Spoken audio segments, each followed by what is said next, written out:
Sur ce parking, le stationnement se fait temps. Réponse A, créneau. Réponse B, bataille. Réponse C, épi.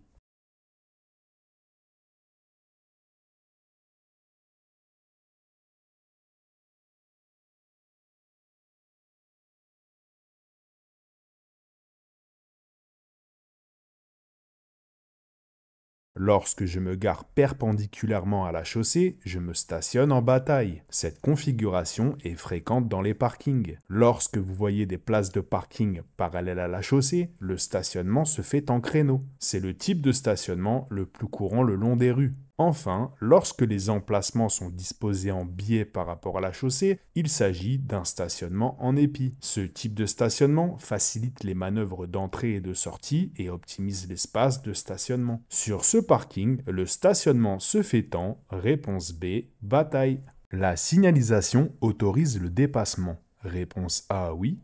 Réponse B, non. Je dépasse. Réponse C, oui. Réponse D, non.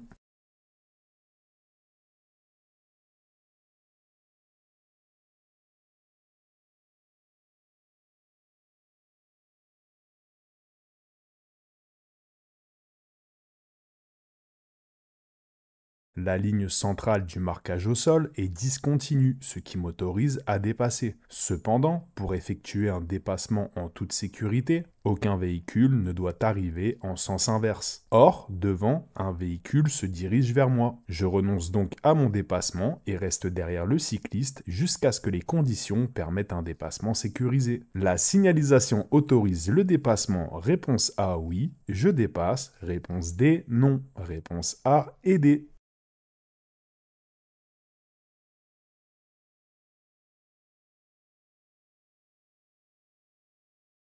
Je poursuis le dépassement. Réponse A, oui. Réponse B, non.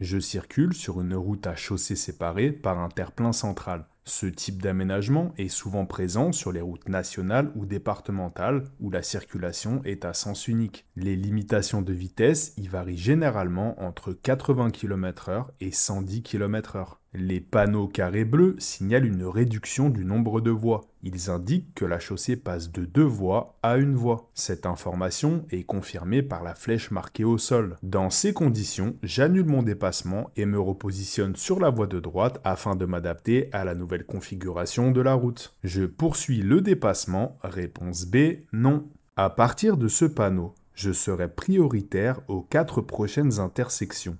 Réponse A, oui. Réponse B, non. La vitesse va être limitée à 30 km/h. Réponse C, oui. Réponse D, non.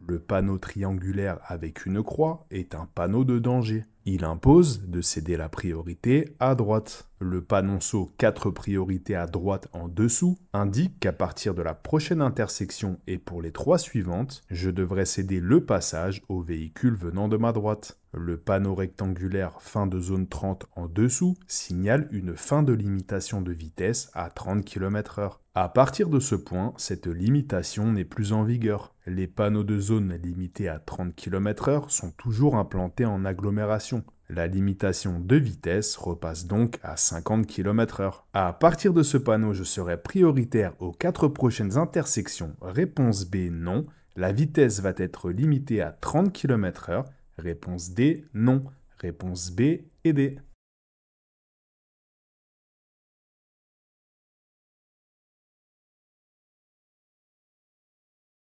Je dois céder la priorité aux véhicules de droite. Réponse A, oui.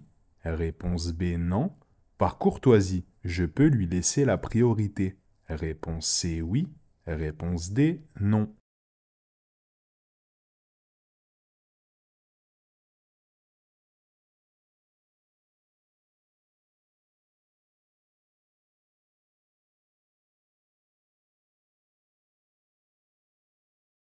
Le véhicule sur ma droite se trouve dans une voie d'insertion et cherche à rejoindre ma voie. Étant donné sa position dans la voie d'insertion, il n'a pas la priorité et doit attendre une opportunité pour s'insérer en toute sécurité. Cette règle est confirmée par le panneau triangulaire Céder le passage visible sur la droite. Actuellement, le trafic est dense et la circulation est lente. Bien que je ne sois pas obligé de le faire, je peux, par courtoisie, faciliter l'insertion de ce véhicule en lui laissant la priorité. Cette action, bien que non obligatoire, contribue à fluidifier la circulation dans des conditions de trafic chargées. Je dois céder la priorité au véhicule de droite, réponse B non. Par courtoisie, je peux lui laisser la priorité, réponse C oui, réponse B et C. Pour continuer tout droit, il est conseillé de se positionner.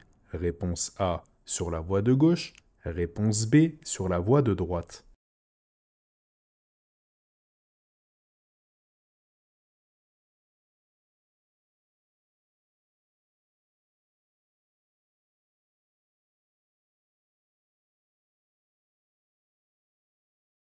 En agglomération, lorsque vous vous trouvez sur une route à plusieurs voies dans votre sens de circulation, la voie la plus à gauche est généralement destinée aux véhicules souhaitant tourner à gauche ou faire demi-tour. Pour continuer tout droit, sauf indication contraire, il est recommandé de se placer sur la voie la plus à droite. Bien que circuler sur la voie de gauche ne soit pas interdit, vous risquez de vous retrouver bloqué derrière les usagers voulant tourner à gauche. Pour continuer tout droit, il est conseillé de se positionner, réponse B, sur la voie de droite. Si tu souhaites obtenir ton code rapidement, abonne-toi, mets un like pour plus de contenu et dis-moi dans les commentaires si tu comptes bientôt passer l'examen. Je m'apprête à entrer. Réponse A, dans un parking. Réponse B, dans un tunnel. La vitesse minimale obligatoire est de réponse C, 50 km/h. Réponse D, 70 km/h.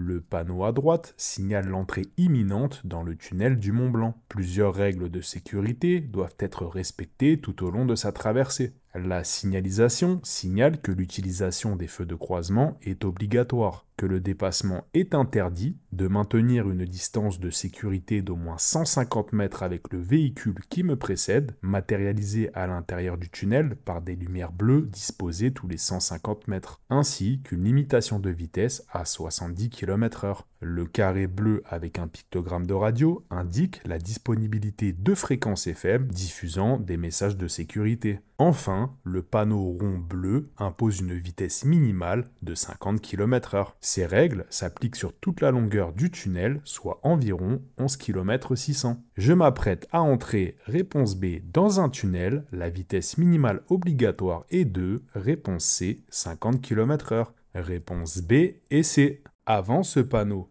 le stationnement est réponse A, payant, réponse B, gratuit.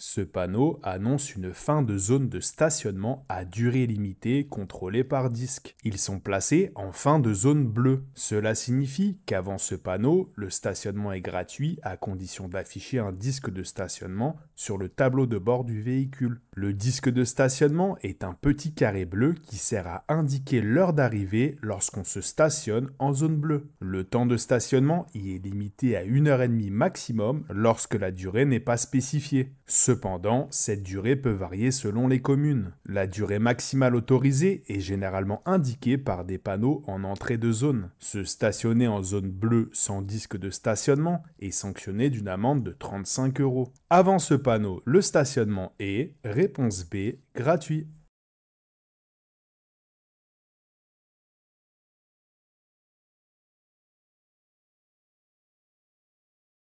La signalisation autorise le dépassement. Réponse A, oui.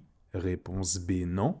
Je peux dépasser. Réponse C, oui. Réponse D, non.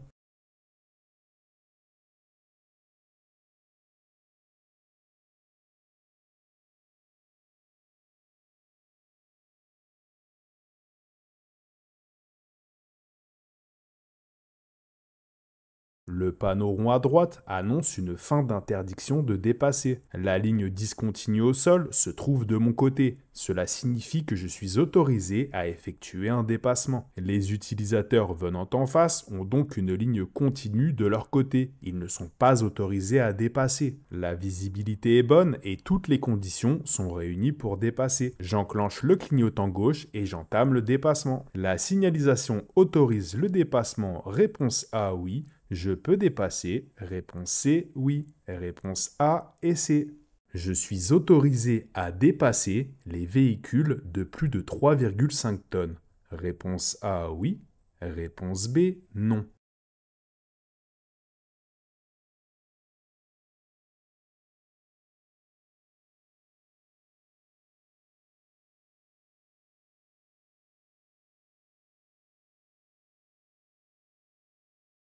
Je circule sur une route à deux voies affectées au même sens de circulation. Le panneau rond à gauche est un panneau d'interdiction de dépasser. Il signale aux usagers de la route qu'ils ne sont pas autorisés à dépasser les véhicules à moteur, à l'exception des deux roues. En dessous, le panonceau 3,5 tonnes précise à qui s'adresse cette interdiction. Les véhicules de plus de 3,5 tonnes ne sont pas autorisés à dépasser. On pourrait alors se demander pourquoi ne pas utiliser directement un panneau d'interdiction de dépasser spécifique aux camions de plus de 3,5 tonnes. La raison est simple, les utilisateurs de caravanes, de camping-cars ou de remorques de plus de 3,5 tonnes pourraient ne pas comprendre qu'ils sont également concernés par cette signalisation. Pour rappel, avec le permis B, le poids maximal autorisé de votre véhicule ne doit pas excéder 3,5 tonnes. Je suis autorisé à dépasser les véhicules de plus de 3,5 tonnes. Réponse A, oui.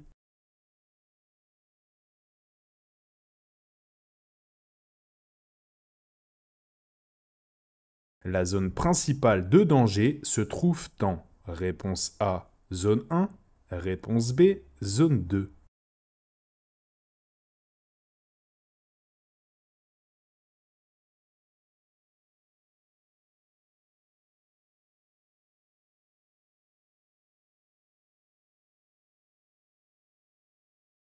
Dans la zone numéro 1, un véhicule arrive en sens inverse. Ici, le principal danger réside dans l'absence de ligne de marquage délimitant le centre de la chaussée. Je dois donc bien me positionner pour que le croisement se fasse en toute sécurité. Dans la zone 2, une voiture est garée sur le trottoir, ce qui est strictement interdit et dangereux. Il est important de rappeler que le stationnement sur un trottoir peut entraîner une amende de 135 € ainsi qu'une mise en fourrière. Aussi, pour passer, le piéton à droite devra marcher sur la route pour continuer son chemin. Comme je suis derrière lui, il ne peut pas me voir. Je dois donc anticiper cette situation et m'écarter afin d'éviter tout risque de collision. La zone principale de danger se trouve en réponse B, zone 2.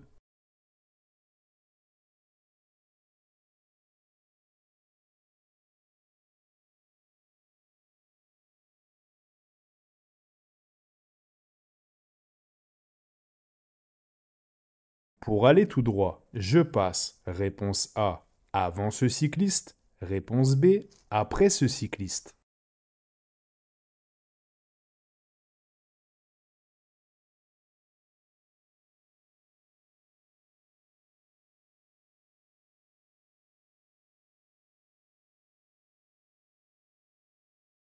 Un cycliste s'est engagé dans ce carrefour à sens giratoire. Comme il n'a pas de clignotant, je ne connais pas ses intentions. J'anticipe donc la situation. Je reste derrière lui en attendant de le dépasser plus tard. Méfiez-vous, comme pour les piétons, en cas d'accident entre un cycliste et une voiture, la responsabilité est généralement attribuée à l'automobiliste. Pour aller tout droit, je passe, réponse B, après ce cycliste.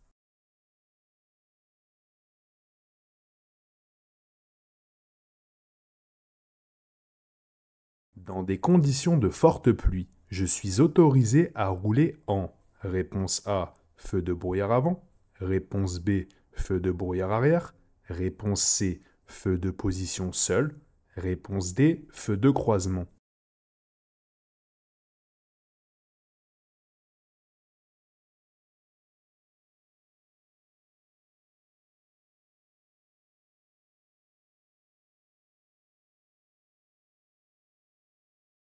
Partant de fortes pluies, il est important de bien voir et d'être vu. Je circule sur l'autoroute sans éclairage public. Les conditions climatiques sont mauvaises, il pleut abondamment. Dans ce contexte, je dois allumer les feux de croisement et les feux de brouillard avant. À noter que les feux de brouillard arrière sont uniquement autorisés en cas de neige ou de brouillard. Partant de pluie, les feux de brouillard arrière sont extrêmement éblouissants pour les conducteurs se trouvant derrière. D'ailleurs, leur utilisation dans cette situation est sanctionnée d'une amende de 135 €. À noter également que l'utilisation des feux de route ou plein phare est autorisée sur l'autoroute, à condition de ne pas éblouir les utilisateurs se trouvant devant. Dans des conditions de forte pluie, je suis autorisé à rouler en réponse A, feu de brouillard avant, réponse D, feu de croisement, réponse A et D. En poursuivant sur cette voie, je vais rencontrer réponse A, un péage, réponse B, une aire de repos, réponse C, une voie de détresse.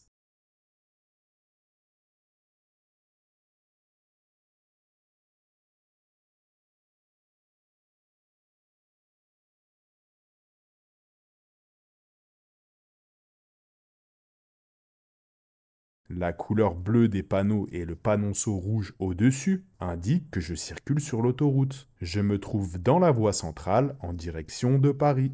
Le panneau à gauche signale un péage, mais uniquement pour les véhicules circulant sur la voie de gauche. Le panneau me concernant est celui du milieu. Il m'indique que je me dirige vers Paris et que dans 300 mètres, je pourrais m'arrêter à une aire de repos. En revanche, la signalisation ne fait pas mention d'une voie de détresse. Pour rappel, une voie de détresse est un aménagement conçu pour permettre aux véhicules en difficulté, notamment en cas de panne de frein, d'effectuer un arrêt d'urgence en toute sécurité. En poursuivant sur cette voie, je vais rencontrer, réponse B, une aire de repos.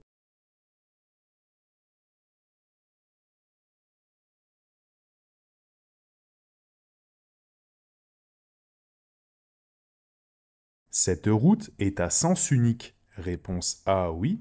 Réponse B, non. Je peux dépasser le véhicule devant moi. Réponse C, oui. Réponse D, non.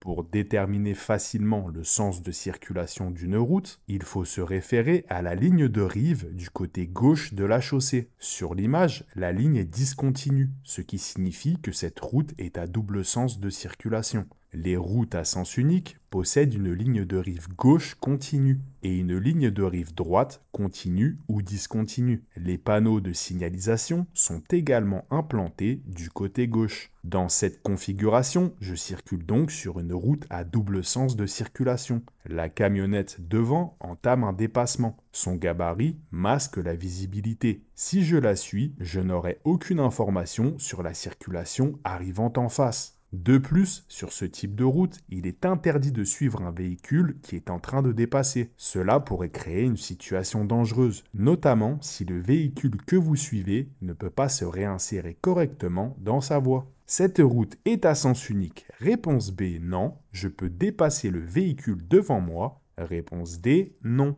Réponse B et D. En poursuivant dans cette direction, quelle ville vais-je rencontrer en premier? Réponse A, Narbonne. Réponse B, Toulouse.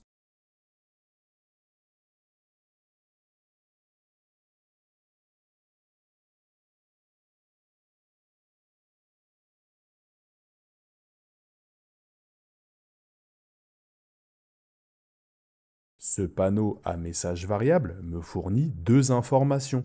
Il indique le temps restant avant d'atteindre Toulouse et Narbonne. En respectant les limites de vitesse, j'arriverai à Toulouse dans 30 minutes et à Narbonne dans 1 h 30. En poursuivant dans cette direction, quelle ville vais-je rencontrer en premier? Réponse B, Toulouse.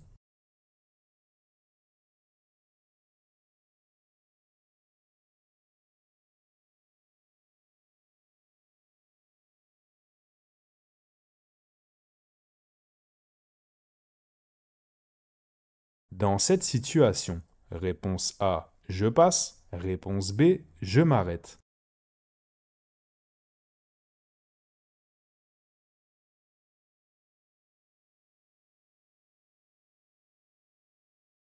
À cet endroit, la route est en travaux. Elle passe de 2 voies à 1 voie. La circulation est donc alternée. Le feu de chantier à droite régule la circulation. Celui-ci clignote en orange. Cela signifie que je suis autorisé à passer. Malgré tout, le véhicule en face n'est pas à l'aise et bloque le passage. Entre-temps, le feu a changé d'affichage. Il affiche maintenant un compte à rebours. J'attends donc la fin du décompte avant de démarrer. Dans cette situation, réponse B, je m'arrête. La signalisation est réponse A, temporaire, réponse B, permanente, je suis autorisé à aller.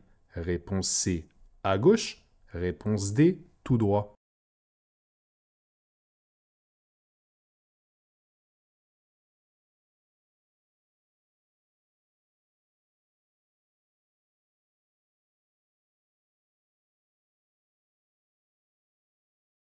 Dans cette zone, la chaussée est en travaux. La signalisation affichée sur les barrières m'indique les nouvelles règles et la nouvelle configuration de la route. La signalisation est donc temporaire. À droite, le panneau jaune de chantier déviation m'invite à suivre un nouvel itinéraire. À gauche, les panneaux bleus avec une flèche pointant à droite m'obligent à continuer tout droit. La limitation de vitesse est de 30 km/h et le panneau triangulaire m'avertit que la chaussée va être rétrécie. La signalisation est réponse A, temporaire, je suis autorisé à aller, réponse D, tout droit, réponse A et D.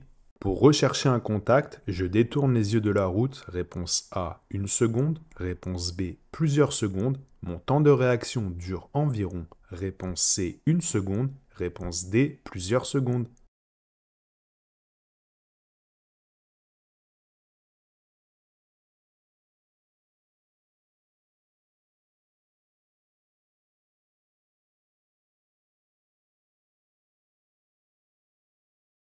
Lorsque vous détournez les yeux de la route, comme pour chercher un contact ou envoyer un message, votre attention est détournée pendant plusieurs secondes. Cela augmente considérablement le risque d'accident. Le temps de réaction moyen est d'environ 1 seconde. Pendant ce laps de temps, votre véhicule continue d'avancer sans contrôle de votre part. Par exemple, à 30 km/h, on parcourt environ 10 mètres en 1 seconde. Tenir un téléphone à la main en conduisant vous expose à 135 € d'amende et un retrait de 3 points. Pour rechercher un contact, je détourne les yeux de la route. Réponse B, plusieurs secondes.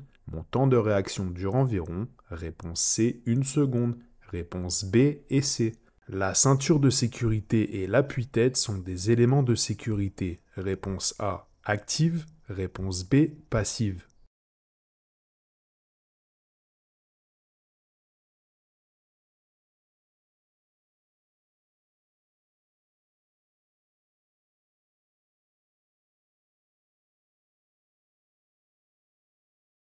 Les éléments de sécurité passive travaillent ensemble pour protéger les occupants d'un véhicule lorsqu'un accident n'a pas pu être évité, contrairement aux éléments de sécurité active qui visent à prévenir les accidents. Les principaux éléments passifs sont la ceinture de sécurité, l'airbag, les appuis-têtes et le pare-brise. Les principaux éléments actifs sont l'ABS, l'assistance au freinage d'urgence ou le régulateur de vitesse adaptatif. Ils jouent un rôle actif dans la réduction des risques d'accident. La ceinture de sécurité et l'appui-tête sont des éléments de sécurité, réponse B, passive. Sur certains modèles, le frein de stationnement électronique peut être activé ou désactivé manuellement. Réponse A, oui. Réponse B, non. Automatiquement. Réponse C, oui. Réponse D, non.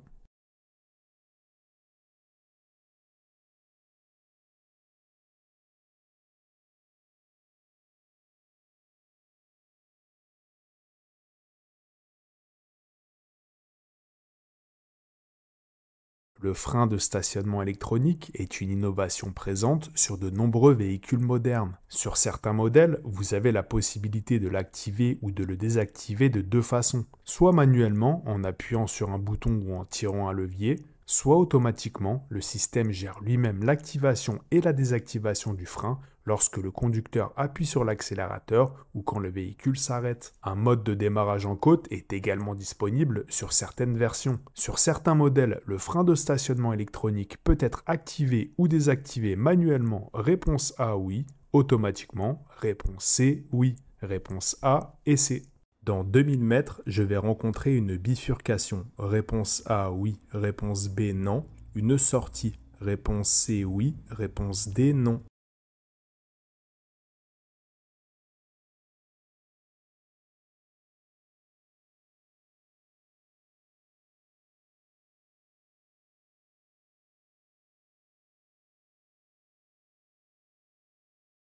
Ce panneau bleu m'indique que je circule sur l'autoroute A40. Dans 2000 mètres, en tournant à droite, j'aurai la possibilité soit de sortir de l'autoroute via la sortie numéro 13, soit de continuer et de bifurquer sur l'autoroute A41. Dans 2000 mètres, je vais rencontrer une bifurcation, réponse A, oui, une sortie, réponse C, oui, réponse A et C. Je suis autorisé à dépasser par la droite, réponse A, oui, réponse B, non. Dépasser par la gauche. Réponse C, oui. Réponse D, non.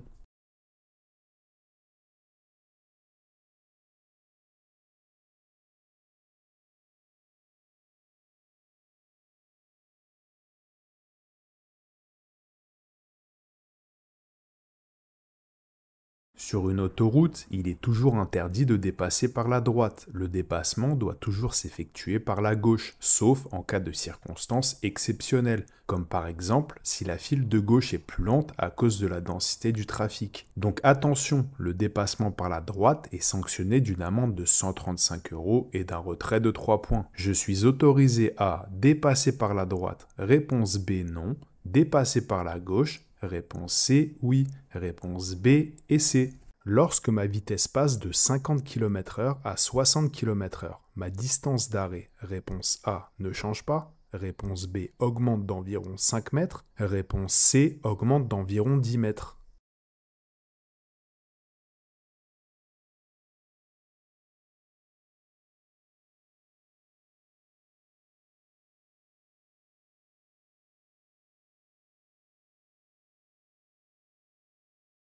Plus vous roulez vite, plus il vous faut de temps et de distance pour vous arrêter complètement. Cette distance inclut le temps de réaction, c'est-à-dire le moment où vous réalisez que vous devez freiner, et la distance de freinage, c'est-à-dire le temps nécessaire pour que le véhicule s'immobilise après avoir appuyé sur le frein. Lorsque vous augmentez votre vitesse de 50 km/h à 60 km/h, la distance d'arrêt augmente d'environ 10 mètres. Pour calculer la distance d'arrêt, il suffit de multiplier le ou les premiers chiffres de la dizaine par lui-même. Je multiplie 6 par lui-même, donc 6 fois 6 est égal à 36. Donc, à 60 km/h, il me faudra 36 mètres environ pour m'arrêter. À 50 km/h, 5 fois 5 égale 25 mètres. La différence entre 36 et 25 correspond à 10 mètres environ. Lorsque ma vitesse passe de 50 km/h à 60 km/h, ma distance d'arrêt, réponse C, augmente d'environ 10 mètres. Le panneau bleu informe les cyclistes que cette piste cyclable est, réponse A, conseillée, réponse B, obligatoire.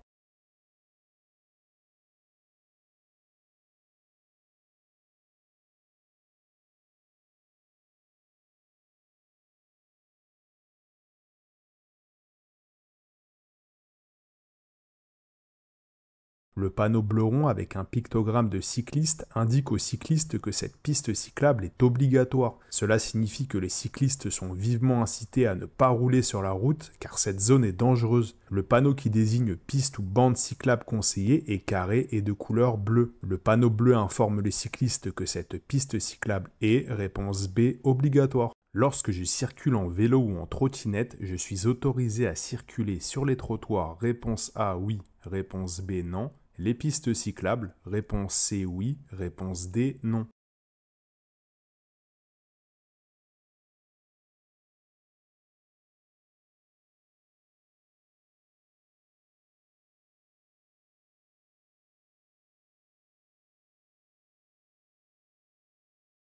Les trottoirs et passages pour piétons sont interdits à la circulation des trottinettes électriques, des vélos et tout engin assimilé, à part quand ils sont poussés à la main. Leurs utilisateurs doivent les utiliser sur la route, à condition que la limitation de vitesse soit à 50 km/h ou moins. Ils doivent respecter le code de la route, ils peuvent également emprunter des pistes cyclables ou des bandes cyclables, et également circuler dans les aires piétonnes, tout en respectant les limitations de vitesse, soit 5 km/h, ce qui correspond environ à une personne qui marche. Lorsque je circule en vélo ou en trottinette, je suis autorisé à rouler sur les trottoirs. Réponse B, non. Sur les pistes cyclables, réponse C, oui. Réponse B et C. Roulant à une vitesse de 90 km/h, je suis autorisé à m'engager sur la voie de droite. Réponse A, oui. Réponse B, non.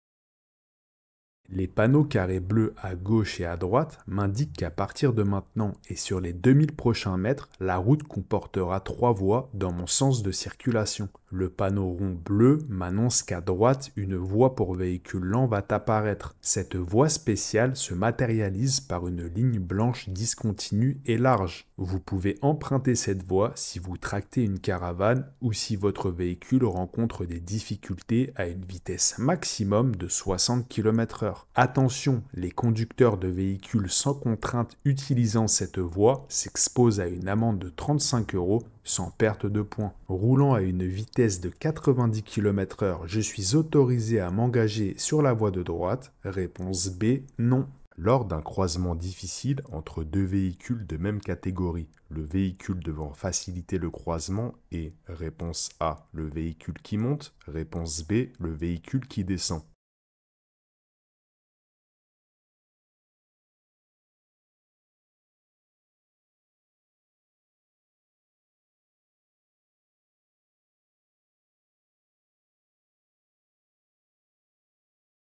Dans cette situation de croisement difficile entre deux véhicules de même gabarit, le véhicule qui monte a la priorité sur celui qui descend. Cette règle s'explique sur le fait qu'il est plus facile pour le véhicule descendant de s'arrêter et de repartir puisqu'il est dans le sens de la descente. Cependant, il existe des exceptions à cette règle, si le véhicule descendant est un poids lourd, un bus ou un véhicule avec une remorque. Il devient prioritaire car il sera plus dangereux pour lui de s'arrêter ou de reculer dans la pente. Lors d'un croisement difficile entre deux véhicules de même catégorie, le véhicule devant faciliter le croisement est, réponse B, le véhicule qui descend. La signalisation est réponse A permanente, réponse B temporaire. Je risque de croiser des ouvriers travaillant près de la chaussée. Réponse C oui, réponse D non.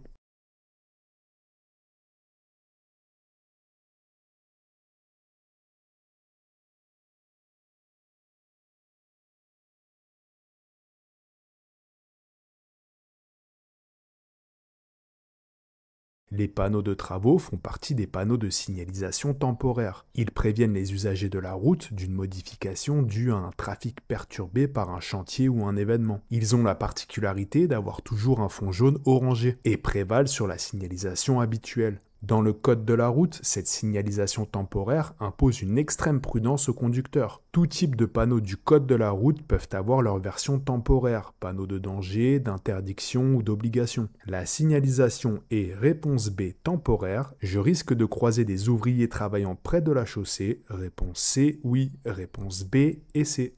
Je tiens compte du panneau sous le feu lorsque les feux fonctionnent, réponse A oui, réponse B non. Lorsque les feux sont en panne, réponse C oui, réponse D non.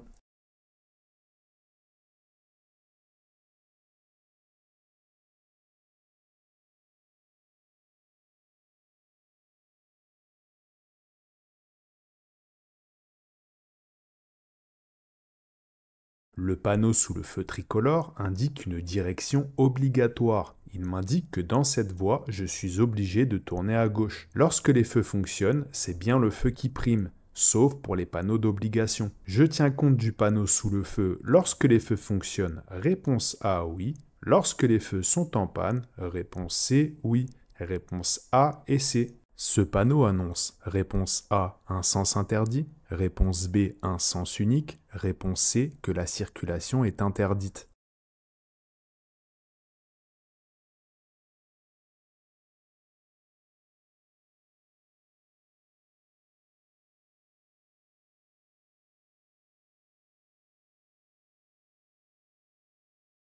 Comme tous les panneaux d'interdiction, celui-ci est de forme ronde, sans pictogramme ou indication au centre. Il interdit donc de circuler aux véhicules dans les deux sens. Peu présent sur les axes très fréquentés, il trouve souvent sa place à l'entrée de chemins privés, forestiers ou encore à l'entrée de parking. Le non-respect de ce panneau est puni d'une amende de 135 € et d'un retrait de 4 points. Un sens interdit est matérialisé par ce panneau et un sens unique par ce panneau. Ce panneau annonce, réponse C, que la circulation est interdite. La vision centrale permet principalement de, réponse A, percevoir les obstacles, réponse B, évaluer les distances avec les autres véhicules. La vision périphérique est particulièrement utile pour, réponse C, détecter les mouvements latéraux, réponse D, lire la vitesse sur le compteur.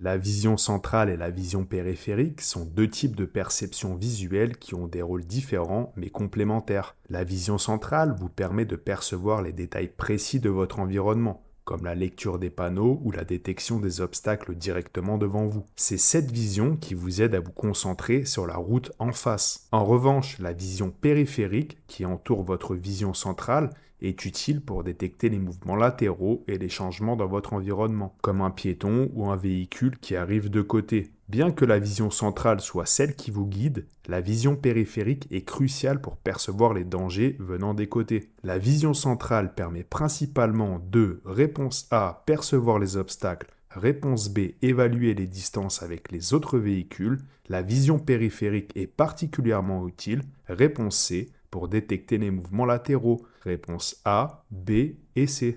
Dans cette situation, je pourrais rencontrer des véhicules arrivant en sens inverse. Réponse A, oui. Réponse B, non. Je pourrais croiser des cyclistes venant en sens inverse. Réponse C, oui. Réponse D, non.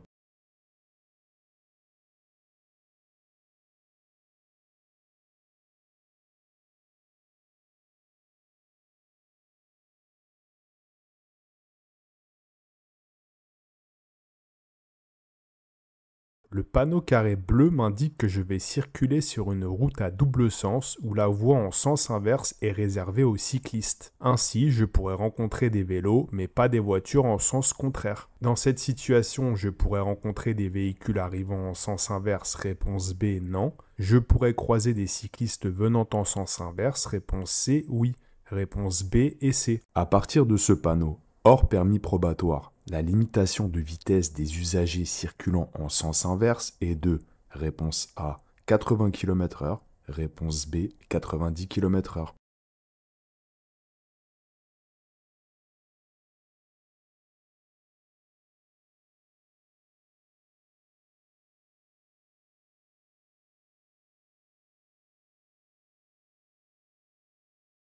Dans cette situation, pour les conducteurs circulant en sens inverse et qui ne sont pas en période probatoire, la limitation de vitesse est rehaussée à 90 km/h. Dans cette situation, ce panneau de créneau de dépassement modifie donc la vitesse maximale autorisée dans le sens opposé. À noter, ces routes à double sens de circulation sans séparateur central sont généralement limitées à 80 km/h, sauf indication contraire. À partir de ce panneau hors permis probatoire, la limitation de vitesse des usagers circulant en sens inverse est de, réponse B, 90 km/h. Sur cette route à sens unique, je suis bien positionné dans cette voie. Réponse A, oui. Réponse B, non.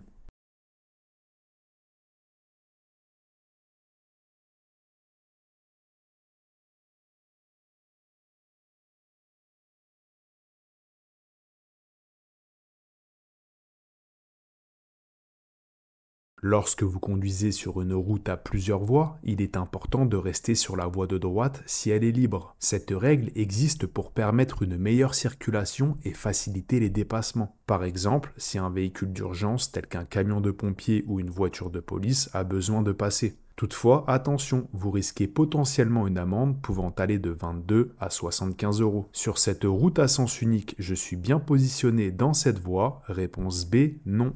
Quel voyant signifie que je dois m'arrêter immédiatement? Réponse A, voyant 1. réponse B, voyant 2, réponse C, voyant 3, réponse D, voyant 4.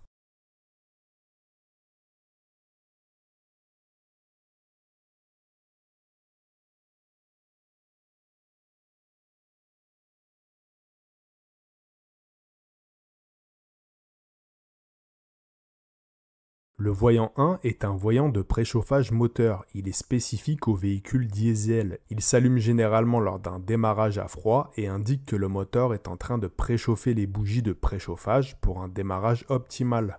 Le voyant 2 est le voyant de liquide de frein. Il est représenté par un point d'exclamation entouré d'un cercle rouge. Il s'allume lorsque le niveau du liquide de frein est insuffisant ou s'il y a une fuite dans le système de freinage. Le voyant numéro 3 est le voyant de warning, le voyant 4 est le voyant de carburant, couramment appelé le voyant essence. Il se réfère à la réserve en carburant de votre voiture. S'il s'allume, cela signifie que vous serez bientôt à court d'essence, donc sur la réserve.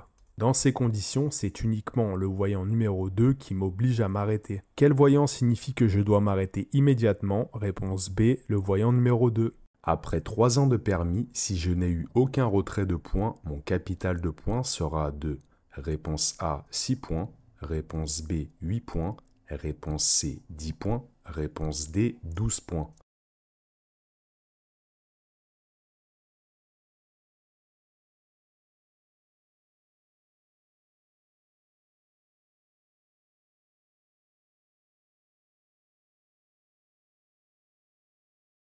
Après 3 ans de permis, si vous n'avez eu aucun retrait de points, votre capital sera de 12 points, soit le maximum. Les jeunes conducteurs commencent avec 6 points.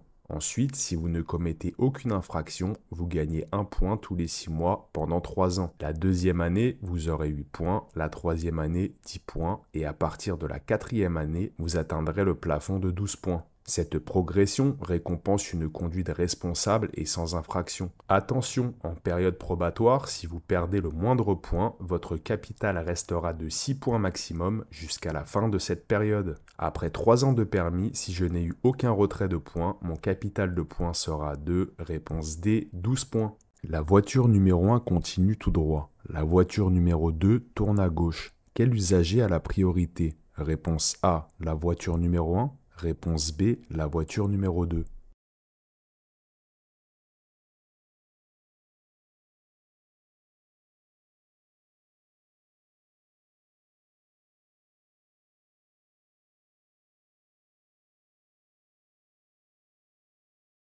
Dans cette situation, la règle de la priorité à droite s'applique. La voiture numéro 2, qui souhaite tourner à gauche, doit céder le passage à la voiture numéro 1, car cette dernière, en s'engageant sur la chaussée, verra à sa droite la voiture numéro 1. La voiture numéro 2 doit donc attendre et laisser passer la voiture numéro 1 avant de s'engager. Quel usager a la priorité? Réponse A, la voiture numéro 1.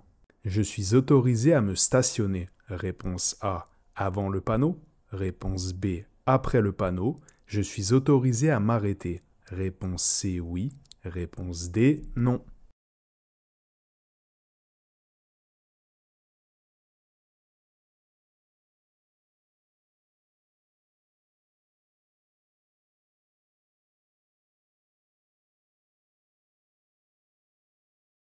Le panneau rond à droite est un panneau de stationnement interdit. Le panonceau en dessous indique que cette interdiction s'applique avant et après le panneau. Un stationnement interdit jusqu'au panneau aurait été matérialisé par ce panonceau et un stationnement interdit à partir de ce panneau par celui-ci. Dans cette rue, je suis autorisé à m'arrêter. L'arrêt interdit est matérialisé par ce panneau. Attention, un stationnement interdit est passible d'une amende de 135 € et un stationnement très gênant peut coûter jusqu'à 375 €. Dans cette situation, je suis seulement autorisé à m'arrêter. Réponse C, oui.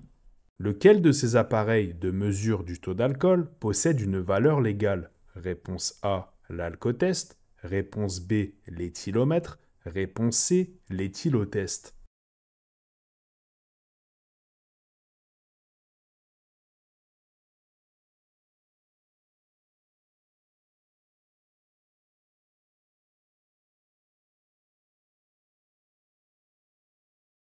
Parmi ces trois appareils, seul l'éthylomètre, l'appareil au centre de l'image, possède une valeur légale. Cet instrument est utilisé exclusivement par les forces de l'ordre pour déterminer de manière précise et juridiquement recevable le taux d'alcoolémie dans l'air expiré. Les éthylomètres sont certifiés et doivent être régulièrement étalonnés pour garantir leur fiabilité. Les autres appareils, comme l'éthylotest chimique à gauche ou électronique à droite, ne servent qu'au dépistage. Leurs résultats ne peuvent pas être utilisés comme preuve légale. À noter, si vous refusez de vous soumettre à l'un de ces tests demandés par les forces de l'ordre, vous encourez la sanction la plus sévère prévue par la loi concernant l'alcoolémie au volant. Lequel de ces appareils de mesure du taux d'alcool possède une valeur légale? Réponse B, l'éthylomètre. Merci d'avoir regardé la vidéo, n'oublie pas de mettre un like et de t'abonner. Dis-moi en commentaire combien de fautes tu as fait et à tout de suite dans une nouvelle vidéo.